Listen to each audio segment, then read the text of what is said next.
2252 110 15. Dan rekan saya Afifah Nur Effendi dengan 225211038. dalam acara yang kita nantikan. Senang sekali rasanya saya dapat menemani Anda dalam 10 menit ke depan. Tentunya dengan tema yang menarik dan narasumber yang berkomitmen di bidangnya. Kita panggilkan para narasumber kita, Cindy, Revinda, Ganatika, dan Rafa.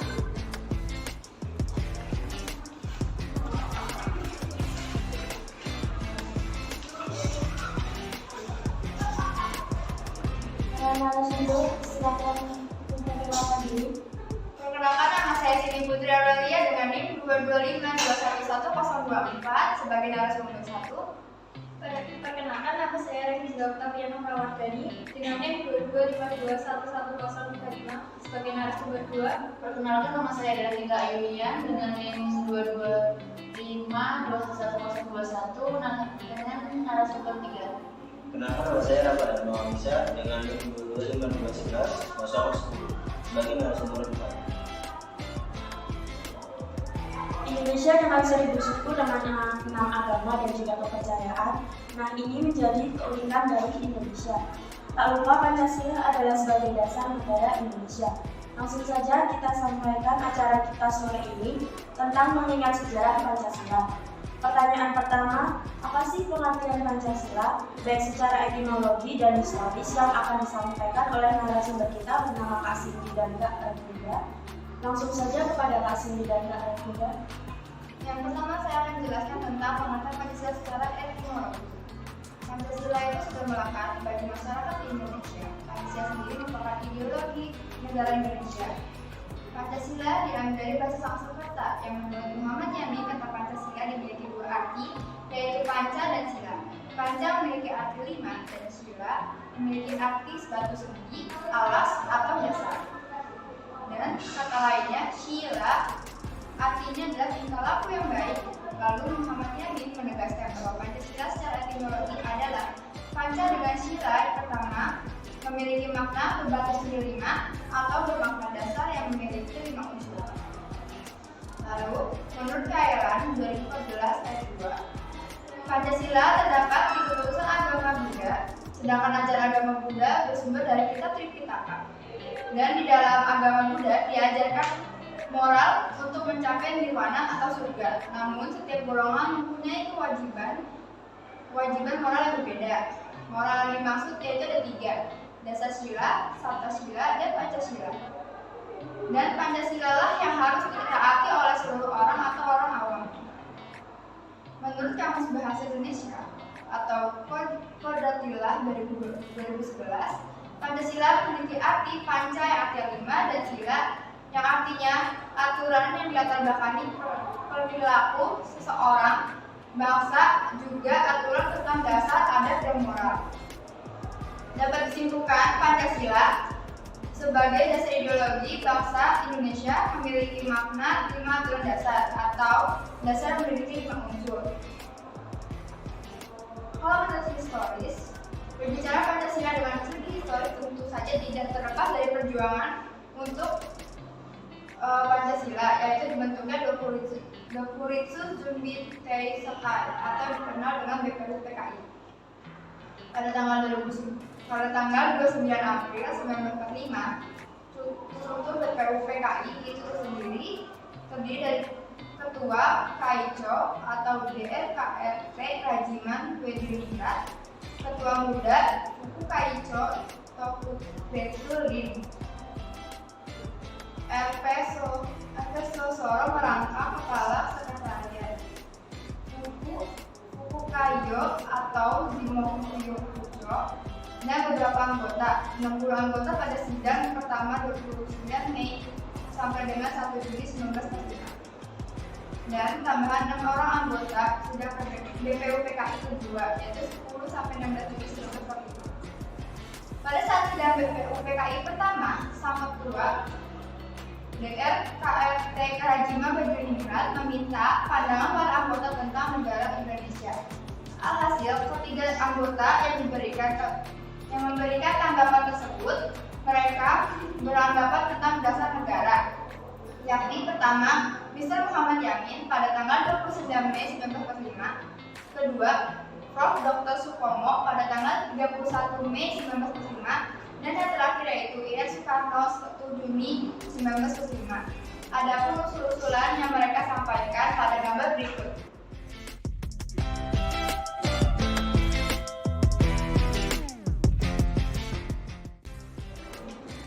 Pengertian Pancasila secara etimologi.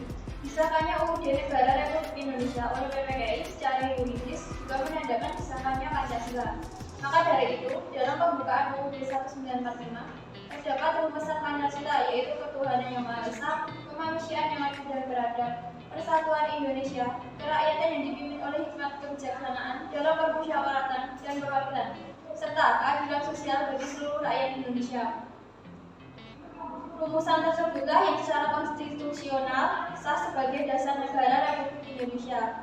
Meskipun dalam beberapa kasus terdapat rumusan yang berbeda-beda tentang Pancasila, sebagaimana yang terjadi dalam sejarah ketatanegaraan Indonesia. Thailand 2014 tanggal 16 sampai 17 menyebutkan diantaranya: 1. Dalam Konstitusi Republik Indonesia Serikat yang berlaku dari 29 Desember sampai 17 Agustus 1950 tercantum rumusan Pancasila yang berbeda, yaitu ketuhanan yang Maha Esa, peri kemanusiaan, kebangsaan, kerakyatan, dan keadilan sosial. 2. Dalam UUD 1950 yang berlaku dari tanggal 17 Agustus 1950 sampai 5 Juli 1959 juga terdapat rumusan Pancasila yang sama persis dengan rumusan Pancasila yang termuat dalam Konstitusi Republik Indonesia Serikat. Terima kasih kepada Kak Cindy dan Kak Edita. Lanjut rangkumannya bisa disampaikan oleh Kak dan Edita. Silakan. Baik, saya jelaskan dari keseluruhan penjelasan tadi. Kesimpulannya adalah Pancasila dalam bahasa Sanskerta memiliki dua macam arti secara leksikal. Pertama, panca artinya 5 dan sila artinya batas gede, alas atau dasar. Kedua, sila yang artinya peraturan tingkah laku yang baik. Muhammad Yamin kemudian menegaskan bahwa Pancasila secara etimologis yang dimaksud adalah panca dengan sila yang pertama yang memiliki makna leksikal berbasis 5 atau dimaknakan dengan dasar yang memiliki 5 unsur. Dalam bicara mengenai yang ada pada Pancasila sejatinya sudah lama ada dan melekat dalam bangsa Indonesia, seperti menarik percaya akan adanya Tuhan, gotong royong, dan permusyawaratan. Nilai-nilai adat istiadat dan nilai religius yang sudah ada sejak zaman dahulu tersebut sudah melekat dan teramalkan dalam kehidupan sehari-hari masyarakat Indonesia zaman dahulu dan menjadi pandangan hidup. Sehingga dengan demikian apabila ada pertanyaan tentang kausa materialis Pancasila, maka kausa materialis Pancasila adalah bangsa Indonesia itu sendiri. Nilai-nilai yang ada sejak zaman kerajaan di Indonesia itu kemudian dituangkan dan dirumuskan dalam Pancasila dan disahkan secara formal sebagai dasar falsafah bangsa Indonesia. Pancasila dijadikan sebagai mata pelajaran didasarkan pada ketentuan MPRS nomor 2 MPRS 1260 tentang garis-garis besar pola pembangunan nasional semesta berencana tahapan pertama 1961 sampai 1969 atas dasar pertimbangan bahwa syarat pokok untuk pembangunan rohaniah yang sehat dan kuat adalah antara lain menegakkan kembali kepribadian dan kebudayaan Indonesia yang berdasarkan semangat demokrasi terpimpin. Maka ditetapkanlah termuat pasal 2 ayat 2 bahwa Pancasila dan manifesto politik atau manipol sebagai mata pelajaran di perguruan rendah hingga sampai perguruan tinggi. Kemudian peraturan tentang pendidikan Pancasila yang masih berlaku di perguruan tinggi sampai saat ini yaitu UUD nomor 12 tahun 2012 tentang pendidikan tinggi. Berdasarkan pengumuman pasal 35 ayat 3 UUD Republik Indonesia nomor 12 tahun 2012 tentang pendidikan tinggi yang menyatakan bahwa kurikulum pendidikan tinggi untuk program sarjana dan diploma wajib memuat mata kuliah pendidikan agama, pendidikan Pancasila, pendidikan kewarganegaraan, dan bahasa Indonesia. Sedangkan yang dimaksud dengan mata kuliah Pancasila adalah pendidikan untuk memberikan pemahaman dan penghayatan kepada mahasiswa mengenai ideologi bangsa Indonesia. Dilanjut dengan ketentuan pasal 2 UUD Republik Indonesia nomor 12 tahun 2012 bahwa sistem pendidikan tinggi di Indonesia harus berdasarkan Pancasila. Baiklah, mungkin cukup itu jawaban dari pertanyaan pertama. Kita lanjut untuk pertanyaan kedua. Bagaimana sih Kak sejarah ideologi Pancasila? Mari kita simak bersama yang akan disampaikan oleh Kak Rafa dan Kak Cindy. Silakan Kak, langsung saja. Oke, terima kasih. Saya akan menjelaskan sejarah ideologi Pancasila. Pancasila dikenal sebagai ideologi bangsa Indonesia. Akan tetapi, belum semua orang-orang memaknai Pancasila dengan sikap dan persepsi yang sama. Menurut cendekiawan dari penggiat pemasyarakatan Latif 2015, perbedaan sikap dan persepsi tersebut mendorong mereka untuk dikategorikan menjadi 3 golongan. Golongan pertama adalah orang-orang yang menganggap Pancasila sebagai dogma. Golongan yang kedua, orang-orang menganggap Pancasila merupakan slogan kosong yang tidak berarti sehingga harus diganti. Yang ketiga, golongan orang-orang yang menjadikan Pancasila sebagai ideologi bangsa. Pancasila bukan sekedar slogan maupun dogma. Mereka perlu memahami, menghayati dan menginternalisasi nilai-nilai yang terkandung dalam Pancasila. Dengan demikian, untuk menjadi golongan ketiga, maka perlu memahami sejarah ideologi Pancasila. Pancasila sebagai dasar negara Republik Indonesia memiliki konsekuensi bahwa setiap penyelenggaraan kehidupan bermasyarakat, berbangsa, dan bernegara di Indonesia harus berlandaskan pada nilai-nilai Pancasila. Hukum dasar tersebut belum dapat terlaksana sehingga membutuhkan undang-undang dan peraturan yang berada di dalam Undang-Undang Dasar Negara Republik Indonesia tahun 1945 sebagai aturan pelaksana. Oleh karena itu, perubahan tidak dapat dilakukan pada nilai-nilai dasar, melainkan hukum dasar dan aturan pelaksanaannya. Segala aturan yang ditetapkan berdasarkan nilai-nilai Pancasila tersebut dimaksudkan agar negara dapat menjamin bahwa rakyat dapat memperoleh kebahagiaan.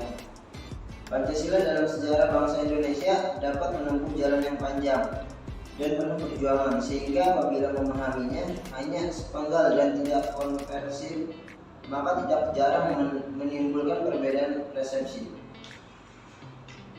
Ada orang yang mengatakan bahwa Pancasila lahir pada 1 Juni 1945. Sebagian yang lain teguh pada pendirian bahwa Pancasila disahkan pada tanggal 22 Juni 1945. Bahkan tidak jarang yang berpikir bahwa Pancasila sudah ada sejak dahulu. Pancasila ditetapkan sebagai dasar negara Republik Indonesia. Oleh karena itu, bangsa yang kuat adalah bangsa yang belajar dari pengalaman bersejarah pada masa lalu. Seperti jargon Soekarno yang terkenal yaitu jas merah, yang dimaksud jangan sesekali meninggalkan sejarah. Baik, dan untuk pertanyaan terakhir, bagaimana sih cara kita mengingat sejarah Pancasila? Langsung saja kepada Kak Arfa, silakan.